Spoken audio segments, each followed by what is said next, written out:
Hello everyone, welcome to mechanical bro. हम लोग discuss कर रहे थे थर्मल इंजीनियरिंग के क्वेश्चंस जो कि एसएससी जेई के एग्ज़ाम्स में आ रखे हैं और आने वाले एग्ज़ाम्स में भी आ सकते हैं। ज़रूरी नहीं कि एसएससी जेई के क्वेश्चंस हैं तो ये मतलब एसएससी जेई के पेपर में आएंगे। आने वाले किसी भी एग्ज़ाम में आ सकते हैं और थर्मल इंजीनियरिंग के क्वेश्चंस तो बहुत ज़्यादा इंपॉर्टेंट हैं और ये कोर ब्रांच मानी जाती है थर्मल। तो देखते हैं यहाँ पर जो पहला क्वेश्चन जो है हमारा वो क्या है। Internal energy of perfect gas depend on. तो जो इंटरनल एनर्जी है परफेक्ट गैस की वो किस पर डिपेंड करती है। तो यहाँ पर मैं आपको पहली चीज़ बता देता हूँ, जो इंटरनल एनर्जी होती है परफेक्ट गैस की वो डिपेंड करती है, मैं बोल सकता हूँ कि फंक्शन होती है टेम्परेचर का। ठीक है, इंटरनल एनर्जी की बात कर रहे हैं किसके लिए, परफेक्ट गैस के लिए। अब सेकंड चीज़ है, अगर मैं बात करूँ रियल गैस के लिए, तो रियल गैस के लिए जो इंटरनल एनर्जी होती है वो फंक्शन किसका होती है, वो टेम्परेचर का और वॉल्यूम का फंक्शन होती है। ठीक है, तो हमसे यहाँ पूछ रहा है कि इंटरनल एनर्जी जो है परफेक्ट गैस की वो किस पर डिपेंड करती है। तो हमको पता है कि वो डिपेंड किस पर कर रही है, टेम्परेचर पर डिपेंड कर रही है। तो हमारा ऑप्शन डी जो है एकदम करेक्ट हो जाएगा। ठीक है, बाकी सारे ऑप्शन नहीं होंगे, ये जो ऑप्शन हमारे नहीं होंगे, बाकी ऑप्शन डी जो है वो एकदम करेक्ट है। नेक्स्ट क्वेश्चन देखते हैं। Work done in free expansion process is. तो वर्क डन जो पूछ रहा है यहाँ पर फ्री एक्सपेंशन में वो क्या होता है, ज़ीरो होगा, मिनिमम होगा, मैक्सिमम होगा या पॉजिटिव होगा। तो यहाँ पर सिंपल सी बात है कि सबसे पहले हम फ्री एक्सपेंशन समझते हैं।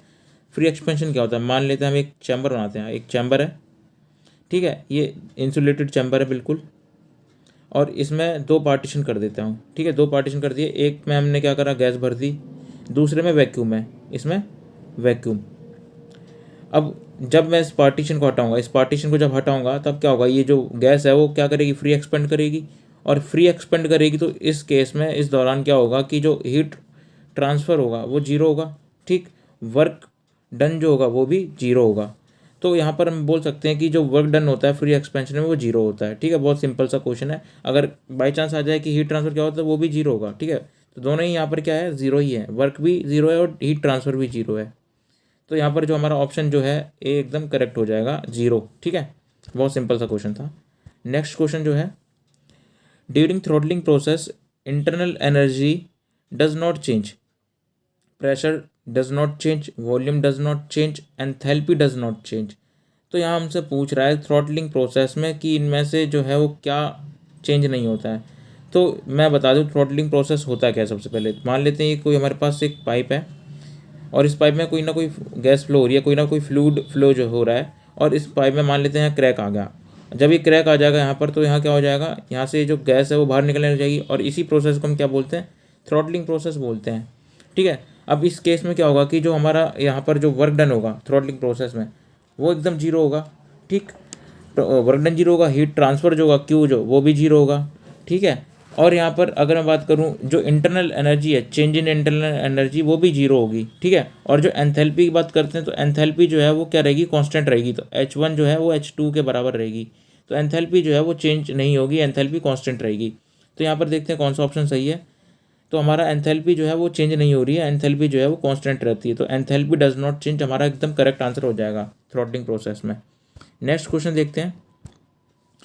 Heat and work are intensive property, extensive property, point function, path function. तो हीट एंड वर्क जो है वो क्या है, हमारा पाथ फंक्शन है, पाथ के ऊपर डिपेंड करता है। ठीक है, सिंपल सा क्वेश्चन था, डायरेक्ट क्वेश्चन है। नेक्स्ट क्वेश्चन देखते हैं। The measurement of temperature is based on. तो हमसे यह पूछ रहा है कि जो मेजरमेंट होता है टेम्परेचर का वो कौन से लॉ पे बेस्ड होता है, थर्मोडायनेमिक के। तो यहाँ पर सिंपल सा ये जो क्वेश्चन है वो मेजरमेंट के बारे में पूछ रहा है। टेम्परेचर का मेजरमेंट कौन से लॉ से करा जाता है, तो वो जीरोथ लॉ से करा जाता है। ठीक है, सिंपल सी बात है। अगर आपने फर्स्ट चैप्टर ही पढ़ा है थर्मल इंजीनियरिंग का, थर्मोडायनेमिक्स का, तो आपको ये लॉ देखने को मिल जाएगा कि जो अगर एक दो तीन बॉडी होती है हमारे पास, एक बॉडी ए है, अगर वो बी के साथ इक्विलिब्रियम में है, और बी जो है अगर वो सी के साथ है, तो सी जो है वो ए के साथ भी होगा। तो ये हम यहाँ से क्या करते हैं कि टेम्परेचर का जो है मेजरमेंट कर सकते हैं इस लॉ से। ठीक है, जो जैसे थर्मामीटर जो होता है वो इसी लॉ के ऊपर बना होता है। ठीक, तो सिंपल सा क्वेश्चन था यहाँ पर ये। नेक्स्ट क्वेश्चन देखते हैं। Which of the following is the extensive property of the system. तो इनमें से कौन सी एक्सटेंसिव प्रॉपर्टी है। ठीक है, तो अब सबसे पहले समझते हैं कि एक्सटेंसिव क्या होता है और इंटेंसिव प्रॉपर्टी क्या होता है। तो एक्सटेंसिव प्रॉपर्टी वो प्रॉपर्टीज़ होती हैं जो कि मास पर डिपेंड करती हैं, और जो इंटेंसिव प्रॉपर्टी वो प्रॉपर्टी होती हैं जो मास पे डिपेंड नहीं करती हैं, वो इंडिपेंडेंट ऑफ मास होती हैं। समझते हैं कि कैसे। हम मानते हैं एक हमारे पास ये चैम्बर है, ठीक। इस चैम्बर में क्या है, मान लेते कोई गैस भरी हुई है, इसका कोई ना कोई वॉल्यूम होगा, कोई ना कोई टेम्परेचर होगा, कोई ना कोई इसका प्रेशर होगा, ठीक है, इसकी कोई ना कोई डेंसिटी होगी, ठीक। मतलब सब कुछ होगा इसमें, इसका जो भी है उसमें गैस जो है, ठीक है। अब मैंने क्या करा, ये चैम्बर जो था इसको मैंने बीच में से पार्टीशन कर दिया। जब मैंने इसका पार्टीशन कर दिया तो क्या वॉल्यूम में कुछ चेंज आएगा? हाँ आएगा। क्यों, कैसे? तो वो देखो वॉल्यूम जो है, यहाँ पे पहले वॉल्यूम वी था, ठीक है। जब मैंने पार्टीशन कर दिया तो वॉल्यूम जो है वो दो पार्ट्स में डिवाइड हो गया ना, यहाँ V/2 हो जाएगा और यहाँ भी V/2 हो जाएगा, ठीक है। टेम्परेचर की बात करते हैं कि टेम्परेचर में चेंज आएगा? नहीं। अगर यहाँ टेम्परेचर मान लेते हैं 35 डिग्री सेल्सियस था, या और यहाँ पर भी 35 ही होगा ना फिर तो, ठीक है, पूरे में, ठीक है। तो मतलब मास के चेंज होने से प्रॉपर्टी में चेंज ना आए, तो वो प्रॉपर्टी वो क्या कहलाती है? इंटेंसिव प्रॉपर्टी कहलाती हैं। और मास के चेंज होने पर प्रॉपर्टी में चेंज आ जाए तो वो एक्सटेंसिव प्रॉपर्टी कहलाती हैं। तो यहाँ पे हमसे यही पूछा गया कि इनमें से कौन सी एक्सटेंसिव प्रॉपर्टी है। तो यहाँ डेंसिटी नहीं होगा, प्रेशर नहीं होगा, टेम्परेचर नहीं होगा, ये तीनों की तीनों जो है वो क्या है? इंटेंसिव प्रॉपर्टी है। पर जो वॉल्यूम है वो क्या है? एक्सटेंसिव प्रॉपर्टी है, ठीक है। तो वॉल्यूम हमारा एकदम करेक्ट आंसर हो जाएगा यहाँ। नेक्स्ट क्वेश्चन देखते हैं। एन आइसोलेटेड सिस्टम, तो आइसोलेटेड सिस्टम क्या होता है? Is a specific region where transfer of energy and or mass takes place, is a region of constant mass and only energy is allowed to cross the boundary, can not transfer either energy or mass or to or from the system, none of the above. तो यहाँ पर सबसे पहले अगर मैं बात करूँ कि आइसोलेटेड सिस्टम क्या होता है, तो आइसोलेटेड सिस्टम वो होता है जिसमें से ना ही एनर्जी पास करती है और ना मास पास करता है, मतलब बाउंड्री को क्रॉस नहीं करेगा। तो यहाँ पर सी ऑप्शन जो है हमारा एकदम करेक्ट हो जाएगा। इससे पहले इसके बाद मैं आपको समझा देता हूँ कि सिस्टम कितने टाइप के होते हैं। अगर आपने थर्मोडायनेमिक पढ़ा है, पहले ही चैप्टर में दे रखा है टाइप्स ऑफ सिस्टम के बारे में। अगर नहीं पढ़ा तो मैं आपको बता देता हूँ, सिंपल सी चीज़ है। यहाँ पर तीन टाइप के सिस्टम होते हैं, एक ओपन सिस्टम होता है, एक क्लोज सिस्टम होता है, एक आइसोलेटेड सिस्टम होता है, आइसोलेटेड। अब इसमें क्या होता है कि ओपन सिस्टम में मास जो है, ओपन सिस्टम की अगर मैं बात करूँ, मास फ्लो कर सकता है और एनर्जी भी फ्लो कर सकती है, मतलब एनर्जी भी बाउंड्री को क्रॉस कर सकती है। तो इसमें दोनों ही क्रॉस कर सकते हैं। जैसे एग्जांपल की बात करूँ, जो कंप्रेसर है उसमें से क्या क्या हो रहा है कि मतलब उसमें से फ्लूइड आ भी रहा है और फ्लूइड जा भी रहा है, एनर्जी भी आ भी रही है और जा भी रही है, ठीक है। आईसी इंजन जो है, तो होता है पिस्टन इंजन और सॉरी सिलेंडर और पिस्टन का अरेंजमेंट होता है। तो वो भी हमारा किसके कैटेगरी के अंदर आएगा? ओपन सिस्टम की कैटेगरी के अंदर आएगा, विद वॉल्व, अगर वॉल्व लगे तो उसमें। क्लोज सिस्टम में क्या होता है कि इसमें मास ट्रांसफ़र नहीं होता है, सिर्फ एनर्जी ट्रांसफ़र होती है, ठीक है। मास ट्रांसफ़र नहीं होगा, एनर्जी ट्रांसफ़र होगी। एग्जांपल जैसे सिलेंडर और पिस्टन का ले सकते हैं विदाउट वॉल्व, ठीक है। तो उसमें से एनर्जी ट्रांसफ़र हो रही है पर मास ट्रांसफ़र नहीं हो रहा है, ठीक है। ऐसे ही आइसोलेटेड सिस्टम है, इसमें से कुछ भी पास नहीं होता, ना मास पास होता है ना एनर्जी पास होती है। जैसे एग्जांपल यूनिवर्स का ले लेते हैं, ठीक है। यूनिवर्स के बाद थर्मोफ्लास्क हो गया। तो ये सारे के सारे क्या हैं? हमारे एग्जांपल्स थे। ओपन सिस्टम समझ में आ गया, क्लोज सिस्टम समझ आ गया एंड आइसोलेटेड सिस्टम भी समझ में आ गया, ठीक। बहुत ईजी क्वेश्चन था। नेक्स्ट क्वेश्चन देखते हैं। For polytropic expansion PV raise to power constant, the temperature and pressure are related as. तो यहाँ को बताना है कि ये रिलेशन जो है, पहले तो हमको पॉलीट्रॉपिक प्रोसेस पता होना चाहिए कि क्या होता है। इसमें बता रखा है कि PV raise to power N constant होना चाहिए। हमको रिलेशन किस किस के बीच का बताना है? टेम्परेचर और प्रेशर के बीच का रिलेशन बताना है, ठीक है।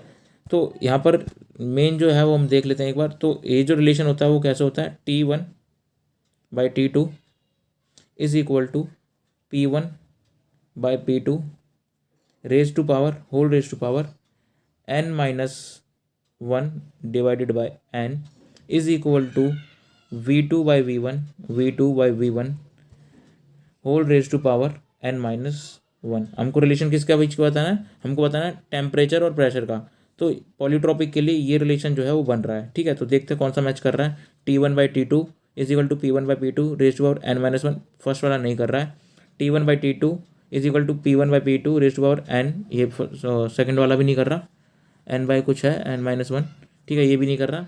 थर्ड देखते हैं T1/T2 is equal to P1/P2 raise to power n-1 और ये n। तो मतलब थर्ड जो है हमारा एकदम करेक्ट आंसर है, ठीक है। बहुत सिंपल क्वेश्चन था, डायरेक्ट फॉर्मूला के बेस पर था, ठीक है। थर्ड हमारा एकदम करेक्ट आंसर हो जाएगा। नेक्स्ट क्वेश्चन देखते हैं। आइसेंट्रोपिक फ्लो इज, तो आइसेंट्रोपिक फ्लो जो है वो क्या है, ठीक है। तो यहाँ पे हमसे पूछ रहा है जो आइसेंट्रोपिक फ्लो है वो कैसा फ्लो है, ठीक है। तो यहाँ पर सिंपल सा जो है रिवर्सिबल एडियाबैटिक फ्लो है, इरिवर्सिबल एडियाबैटिक फ्लो है, फ्रिक्शनलेस फ्लूइड फ्लो है, रिवर्सिबल आइसोथर्मल फ्लो है। तो ये डायरेक्ट क्वेश्चन है, इसमें ज़्यादा कुछ थ्योरी है नहीं। तो यहाँ पर डायरेक्ट आंसर जो है वो बता देता हूँ आपको, रिवर्सिबल एडियाबैटिक फ्लो होता है, आइसेंट्रोपिक फ्लो, ठीक है। डायरेक्ट क्वेश्चन है और कुछ ज़्यादा घुमाव फिराव थ्योरी नहीं है इसमें, ठीक है। नेक्स्ट क्वेश्चन देखते हैं, ये न्यूमेरिकल क्वेश्चन है। An ideal gas at 27 degree Celsius is heated at constant pressure till its volume become 3 times, what would be then the temperature of the gas. तो यहाँ पर हमको दे रखा है कि जो आइडियल गैस है उसको हीट करते हैं 27 डिग्री सेल्सियस पे एट कांस्टेंट प्रेशर, ठीक है। प्रेशर भी कांस्टेंट बता रखा है। कब तक हीट करते हैं, जब तक वॉल्यूम जो है वो 3 टाइम्स नहीं हो जाता, ठीक है। बहुत सिंपल सा क्वेश्चन। तो यहाँ पर जो टेम्परेचर दे रखा है T1 जो हम लेते हैं वो 27 डिग्री लेते हैं, पर हमको केल्विन में लेना है ना, तो इसको मैं इसमें 273 ऐड कर देता हूँ, 273। तो ये केल्विन हो जाएगा कितना, 300 केल्विन, 300 केल्विन हो गया, ठीक। अब हमको प्रेशर बता रखा है कि प्रेशर भी क्या है, कांस्टेंट है। प्रेशर क्या है, कांस्टेंट है। P1 is equal to P2 is equal to P ले लेते हैं, कोई दिक्कत नहीं है। अब हम यहाँ पे क्या करते हैं, आइडियल गैस इक्वेशन अप्लाई करते हैं। और आइडियल गैस इक्वेशन क्या कहती है, P1 V1 divided by T1 is equal to P2 V2 divided by T2। अब हमको क्या बता रखा है, मैं थोड़ा क्लियर कर देता हूँ इसको। P1 V1 divided by T1 is equal to P2 V2 divided by T2। अब हमको जो दे रखा था प्रेशर जो था, प्रेशर की अगर बात करें तो प्रेशर को हम पी ले सकते थे, ठीक है। प्रेशर को पी ले लेते हैं, ठीक। वॉल्यूम जो था वो कितना हो जाएगा, पहले V था, ठीक है। और टेम्परेचर कितना हो जाएगा, टेम्परेचर हमारा पहले 300 केल्विन था, इज इक्वल टू, अब प्रेशर में जो चेंज आया कितना आया, प्रेशर जो है वो P रहेगा, पर वॉल्यूम में चेंज कितना आ जाएगा, 3V आ जाएगा, वॉल्यूम चेंज हो रहा है ना, डिवाइडेड बाय T2, ठीक है। तो P से P कटेगा, V से V कटेगा। अब यहाँ से T2 की वैल्यू आ जाएगी, तो T2 की वैल्यू कितनी आ जाएगी, T2 की आ जाएगी हमारी 900 केल्विन, ठीक है। T2 की वैल्यू आ गई हमारी कितनी, T2 is equal to 900 kelvin. अब इसको जब हम डिग्री सेल्सियस में चेंज करेंगे तो हमारा आंसर आ जाएगा, इसमें से 273 माइनस कर देते हैं, 273 माइनस कर देंगे तो कितना आ जाएगा, 627 डिग्री सेल्सियस। तो हमारा जो यहाँ पर ऑप्शन है बी जो है एकदम करेक्ट आंसर होगा, ठीक है। बहुत सिंपल सा क्वेश्चन था, डायरेक्ट क्वेश्चन था, डायरेक्ट न्यूमेरिकल बहुत सिंपल था वैसे भी। नेक्स्ट क्वेश्चन देखते हैं, pressure reach the value of absolute zero. अब यहाँ पर ये पूछ रहा है कि प्रेशर जो है वो एब्सोल्यूट जीरो पे कब पहुँचेगा, ठीक है। At temperature of 270 kelvin 273 kelvin under vacuum condition at the earth centre when molecular momentum of system became zero. तो यहाँ पर जो करेक्ट ऑप्शन जो है वो हमारा डी होगा, ठीक है। डायरेक्ट थ्योरी का क्वेश्चन है ये, इसमें कुछ ज़्यादा इतना बताने की बात नहीं है। तो यहाँ पर जो ऑप्शन डी है, when molecular momentum of system became zero, जो है वो एकदम करेक्ट आंसर हो जाएगा। नेक्स्ट क्वेश्चन देखते हैं, what is the standard fixed point of thermometry. तो यहाँ पर फिक्स्ड पॉइंट ऑफ थर्मोमेट्री पूछ रहा है, तो यहाँ ट्रिपल पॉइंट होता है वाटर का, सिंपल सी चीज़ है। आइस पॉइंट नहीं होगा, स्टीम पॉइंट नहीं होगा, ट्रिपल पॉइंट ऑफ वाटर, बिल्कुल ठीक है। नन ऑफ द, मतलब 6 जो है यहाँ पर सी जो है ऑप्शन एकदम करेक्ट है। क्वेश्चन जो देखने को मिल रहे हैं ना, बड़े ईजी क्वेश्चन हैं। और ये जो क्वेश्चन हैं ये मतलब हर एक पेपर में देखने को मिला, HPCL के पेपर में भी देखने को मिला, ठीक है। और जो एयरपोर्ट अथॉरिटी का जो जेई का एग्ज़ाम होता है उसमें भी आ रखा है, हरियाणा PCS का जो एग्ज़ाम होता है PSC का, ठीक है। सिविल्स में भी कभी कभार ये पूछ लेता है। तो बहुत ही सिंपल से क्वेश्चन थे ये। नेक्स्ट क्वेश्चन है, air is compressed adiabatically in steady flow process with negligible change in potential and kinetic energy, the work in the process is given by. तो यहाँ हमसे पूछ रहा है कि जो air is compressed adiabatically, air को हमने एडियाबैटिकली कंप्रेस करा इन स्टडी फ्लो प्रोसेस में with negligible change in potential energy, ठीक है। अब यहाँ पूछ रहा है कि वर्क डन क्या होगा इस प्रोसेस में। तो सिंपल सी चीज़ है, ओपन सिस्टम वर्क के बारे में पूछ रहा है। तो ओपन सिस्टम वर्क क्या होता है, मान लेते हैं ये प्रेशर एक्सिस है और ये वॉल्यूम एक्सिस है, ठीक। अब जो प्रोसेस हमारा 1 से 2 गया, और जो अगर बात करूँ कि ओपन सिस्टम वर्क जो होता है, ओपन सिस्टम वर्क जो हम किस में रिप्रेजेंट करते हैं, प्रेशर एक्सिस पे रिप्रेजेंट करते हैं, ठीक। तो यहाँ पर जो आंसर होगा वो क्या होगा, integration of W is equal to minus VdP होगा, इंटीग्रेशन ऑफ VdP, ठीक है। तो यहाँ पर हमारा करेक्ट ऑप्शन कौन सा हो जाएगा, सी हमारा जो है बिल्कुल करेक्ट हो जाएगा। माइनस VdP वर्क जो है हम माइनस VdP से रिप्रेजेंट करते हैं। ठीक है, बहुत ही सिंपल सा क्वेश्चन था। नेक्स्ट क्वेश्चन देखते हैं। If the value of n is infinitely large in a polytropic process PV raise to power n is equal to constant then the process is called. अब यहाँ पूछ रहा है कि अगर PV raise to power n is equal to constant, इसमें अगर n की वैल्यू को इन्फिनाइटली लार्ज रख दें, मतलब n की वैल्यू को इन्फिनाइट कर दें तो कौन सा प्रोसेस बन जाएगा। तो सिंपल सी चीज़ है कि अगर मैं PV raise to power infinite कर देता हूँ तो ये जो है क्या कौन सा प्रोसेस बन जाएगा। ठीक है, सिंपल सा क्वेश्चन था। तो यहाँ पर आपको सबसे पहले एक चीज़ पता होनी चाहिए, चार्ट पता होना चाहिए यहाँ पर कि ये अगर प्रेशर एक्सिस है और ये वॉल्यूम एक्सिस है, तो अब यहाँ देखो इसमें केस में क्या होता है कि जो n की वैल्यू होती है वो 0 होती है। ठीक है, n की वैल्यू 0, और इस केस में जो है n की वैल्यू इन्फिनाइट होती है। ठीक है, ये प्रेशर है, और इस लाइन पे क्या होता है, प्रेशर जो है वो क्या होता है, कांस्टेंट होता है। इस लाइन पे क्या होता है, वॉल्यूम जो है वो कांस्टेंट होता है। ठीक है, तो अब n की वैल्यू इन्फिनाइट कब हो रही है, इन्फिनाइट कब हो रही है, प्रेशर जब है कांस्टेंट रख रहे हैं। ठीक है, जब प्रेशर को जो हम कांस्टेंट रख रहे हैं तब हो रहा है। ठीक है, तो सिंपल सा क्वेश्चन है यहाँ पर कि जब मैं PV जो और n की वैल्यू इन्फिनाइट हो जाएगी तो कौन सा प्रोसेस बन जाएगा, वो आइसोकोरिक प्रोसेस बन जाएगा। ठीक है, बहुत ही सिंपल सा क्वेश्चन था। तो हमारा यहाँ पर डी ऑप्शन जो है वो एकदम करेक्ट हो जाएगा। प्रेशर जो है वो क्या हो जाएगा, कांस्टेंट हो जाएगा। यहाँ पर प्रेशर जो है वो क्या हो जाएगा, कांस्टेंट हो जाएगा, आइसोकोरिक प्रोसेस। ठीक, नेक्स्ट क्वेश्चन देखते हैं।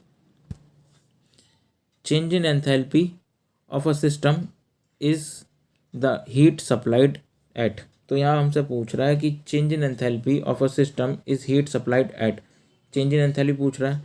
तो यहाँ पर सिंपल सी चीज़ है, अगर मैं बात करूँ फर्स्ट लॉ के हिसाब से, तो डेल Q जो होता है वो क्या होता है, del U plus del W ये होता है। सिंपल सी बात है। अब डेल W जो होता है वो क्या होता है, वर्क होता है हमारा, कौन सा, PdV वर्क होता है, PdV वर्क होता है।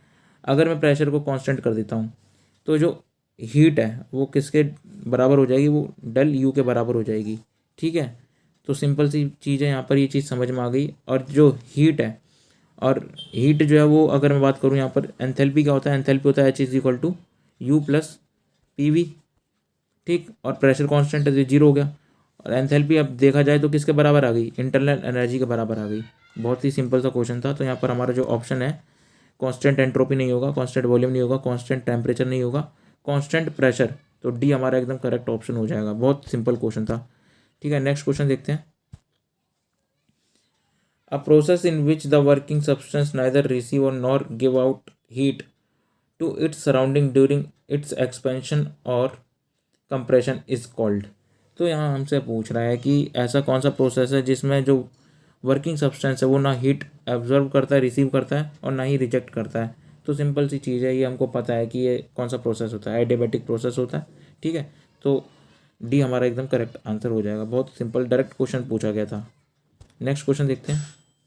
नेक्स्ट क्वेश्चन जो है, a close system is one which in, close system में क्या होता है, mass does not cross the boundary of the system through energy may do so. Mass crosses the boundary of the system but energy can not, मतलब energy transfer नहीं करती, neither मास, ये तो isolated के लिए है। तो यहाँ सिंपल सी चीज़ हमसे ये पूछी गई है कि क्लोज सिस्टम में, देखो क्लोज सिस्टम में क्या होता है कि यहाँ पे मास ट्रांसफर नहीं करता, बस एनर्जी ट्रांसफर करती है। तो हमारा ऑप्शन जो ए है एकदम करेक्ट होगा। ठीक है, बहुत सिंपल सा क्वेश्चन था। आज के लिए इतना ही ठीक है। वैसे भी अब देखते हैं आगे आने वाले जो क्वेश्चंस हैं उसको आगे सॉल्व करेंगे थर्मल इंजीनियरिंग के। तो थैंक यू वीडियो देखने के लिए, और वीडियोज़ के लिए आप मैकेनिकल ब्रो को सब्सक्राइब कर सकते हैं। Thank you.